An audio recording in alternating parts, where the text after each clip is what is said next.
আমার প্রিয় ছাত্রছাত্রী যারা 2025-এ উচ্চ মাধ্যমিক পরীক্ষা দিয়েছো, তোমাদের আজই অর্থাৎ মে মাসের 7 তারিখ রেজাল্ট প্রকাশিত হয়েছে। এখনো তোমরা মার্কশিট হাতে পাওনি, কিন্তু তোমরা বিভিন্ন ওয়েবসাইট মারফত নাম্বারগুলো জেনে গেছো এবং টোটাল নাম্বার তো জেনেইছো, সঙ্গে প্রতিটি সাবজেক্টের কত কত নাম্বার পেয়েছো সেটাও জেনেছো। তো এখানে কারো মনে হচ্ছে আমি টোটালে এত কম মার্কস আসার আমার কথা নয়, আমি আরও ভালো পরীক্ষা দিয়েছিলাম।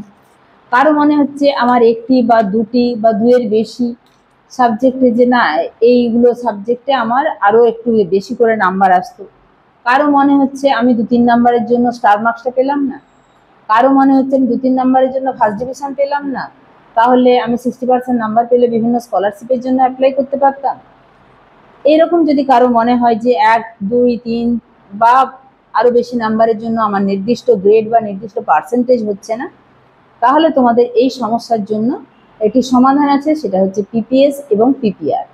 আজকেই নোটিফিকেশন বা বিজ্ঞপ্তি জারি করে যেটা বলা হয়েছে, কাল তোমরা মার্কশিট হাতে পাওয়ার পরে রাত্রি 12টা থেকে অর্থাৎ 8 তারিখ রাত্রি 12টা থেকে তোমরা পিপিএস এবং পিপিআর করতে পারবে। পিপিএসটা কি? পোস্ট পাবলিকেশন স্ক্রুটিনি, আর পিপিআরটা পোস্ট পাবলিকেশন রিভিউ। দেখো, স্ক্রুটিনির ক্ষেত্রে খাতার পুনর্মূল্যায়ন হয় না। স্ক্রুটিনির ক্ষেত্রে শুধু যোগগুলো দেখা হয়, কোথাও পেজ টোটালে ভুল আছে কিনা, কোথাও কোনো স্যার নাম্বার স্কিপ করে চলে গেছেন কিনা, বা হয়তো কোনো শর্ট কোশ্চেনের উত্তরে তোমার নাম্বারটা পড়েনি। মূলত এই নাম্বারগুলো দেখা হয়, তাতে কোশ্চেনের যে নাম্বার আগের এক্সামিনার দিয়েছেন তার কোনো পুনর্মূল্যায়ন হয় না। রিভিউতে কিন্তু খাতাটা পুনরায় দেখা হয়। এবার এই তোমরা 8 তারিখ থেকে কত তারিখ পর্যন্ত করতে পারবে, এর জন্য তোমাদের তৎকালেরও ব্যবস্থা আছে। তোমরা তৎকাল পিপিএস, তৎকাল পিপিআর এই ব্যাপারটাও জেনে নাও, তার সঙ্গে নর্মাল পিপিএস, নর্মাল পিপিআর এর ব্যাপারটাও জেনে নাও। তৎকাল পিপিএস এবং পিপিআর কিন্তু মাত্র 3 দিনের জন্য, 8 তারিখ থেকে 11 তারিখ, 8 তারিখ রাত্রি 12টা থেকে 11 তারিখ রাত্রি 12টা। সেখানে নর্মাল পিপিএস বা নর্মাল পিপিআর করতে পারবে 8 তারিখ থেকে 22 তারিখ, 8 তারিখ রাত্রি 12টা থেকে 22 তারিখ রাত্রি 12টা পর্যন্ত।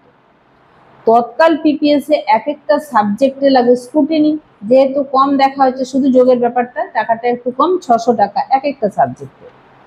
আর পিপিআর এ এক একটা সাবজেক্টে লাগছে, তৎকালের কথা বলছি, তৎকাল পিপিআর এ এক একটা সাবজেক্টে লাগছে 800 টাকা। নর্মাল পিপিএস এর রেজাল্টটা কিন্তু তোমরা হাতে পাবে 1 মাস পরে। যদি কোনো নাম্বার বাড়ে, সেটা টাকাটার পরিমাণও কম। নর্মাল পিপিএস এর ক্ষেত্রে 150 টাকা আর নর্মাল পিপিআর এর ক্ষেত্রে 200 টাকা। তাহলে এখানে যেখানে এক একটা সাবজেক্টে 600 টাকা আর 800 টাকা, নর্মালে সেখানে টাকাটা গিয়ে অনেক কমে দাঁড়াচ্ছে 150 টাকা আর 200 টাকা। যেখানে টাকা বেশি দিচ্ছ সেখানে তোমরা 7 দিনের মাথায় রেজাল্ট পাচ্ছ, যেখানে তোমরা টাকা কম দিচ্ছ সেখানে তোমরা 1 মাসের মাথায় রেজাল্ট পাচ্ছ। এবার তুমি কটা সাবজেক্টের করতে পারবে? রিভিউ অর্থাৎ পুনর্মূল্যায়ন কিন্তু মাত্র 2টো সাবজেক্টের করতে পারবে। কোন 2টো সাবজেক্টের? না, যে 2টো সাবজেক্টে তুমি কম পেয়েছো। কম মানে ধরো কোনোটাতে তুমি পেয়েছো 75, 80, 84, 85, 90, তার মানে গিয়ে দাঁড়ালো 75 আর 80টা হচ্ছে তোমার কম নাম্বার। ওই 2টো সাবজেক্টে তুমি রিভিউ করাতে পারবে, পুনর্মূল্যায়ন হবে। এবার তোমার মনে হলো ওই 2টো সাবজেক্টে রিভিউ করিয়ে আমার বাকি যেগুলো বেশি আছে সেগুলোও কিছুটা বাড়তো, তখন সেগুলোর ক্ষেত্রে তুমি স্ক্রুটিনি করতে পারবে। এরপরে পিপিএস, পিপিআর, তৎকাল পিপিএস, তৎকাল পিপিআর এর পরেও একটা ব্যাপার থাকে নাম্বার বাড়ানোর সুযোগ, সেটা আরটিআই।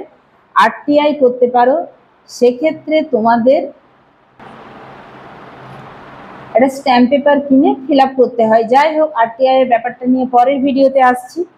এক্ষেত্রে বলি, অর্থাৎ তোমরা যে কাল থেকেই যদি নাম্বার বাড়বে বলে মনে হয় বা সেই ব্যাপারে তোমরা আগ্রহী হও বা উদ্যোগ নাও, তাহলে এটা কিন্তু তোমাদেরকে অনলাইনেই করতে হবে এবং নির্দিষ্ট ওয়েবসাইট মারফতই করতে হবে। এক্ষেত্রে স্কুল কিছু করবে না। স্কুলে তোমরা অবশ্যই সাহায্য নিতে পারো, স্যারদের কাছে গিয়ে জানতে পারো কিভাবে করবে, কিন্তু পুরো ব্যাপারটাই অনলাইনে হবে এবং নির্দিষ্ট ওয়েবসাইটে গিয়েই করতে হবে। আশা করছি ব্যাপারটা বোঝাতে পেরেছি। এরপরে যদি তোমাদের কারোর সেরকম ভর্তি তাড়া থাকে অবশ্যই বলবো যে তৎকাল করিয়ে নেওয়ার জন্য। যদিও তৎকালের ক্ষেত্রে টাকাটা অনেকটাই, তবুও তোমাদের নাম্বারটা যদি কিছুটা বাড়ে সেক্ষেত্রে হয়তো অনার্স পেতে বা নিজের পছন্দসই সাবজেক্ট পেতে কলেজে ভর্তি হতে সুবিধা হবে।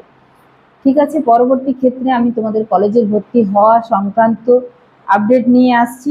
এবার কারো কারো মনে প্রশ্ন জাগতে পারে যে আমার নাম্বার যদি কমে যায়। এরকম সচরাচর হয় না, মানে পিপিএস পিপিআর করা হয়েছে, নাম্বার কমে গেছে, নাম্বার কমিয়ে দেখো তোমার তো মনে হয়েছিল যে ওইগুলোতে আমি যা নাম্বার পাবো তার চেয়ে আমি কম পেয়েছি, তার মানে ওগুলোতে তুমি বেশি পাবে। এবার না বাড়লেও ওই নাম্বারটাই ঘুরে আসে, তবে সচরাচর আমরা যেটা দেখেছি নাম্বার বাড়ে। সেক্ষেত্রে তোমাদের যেটা মনে হচ্ছে যে তোমার আশানুরূপ ফল হয়নি, তুমি সেই সাবজেক্টের পিপিএস পিপিআর করতে পারো। পরবর্তী ক্ষেত্রে তোমাদের কলেজের ভর্তি সংক্রান্ত আপডেট নিয়ে আমি পরবর্তী ভিডিওতে আসছি। ভিডিওটা ভালো লাগলে একটা লাইক করো, আর যেহেতু ইনফরমেটিভ ভিডিও তাই বন্ধুদের মাঝে শেয়ার করে দিও। যদি চ্যানেলে নতুন হয়ে থাকো চ্যানেলটা সাবস্ক্রাইব করে পাশে থাকা বেল আইকন প্রেস করে নোটিফিকেশন অল করে দিও। দেখা হচ্ছে পরের ভিডিওতে।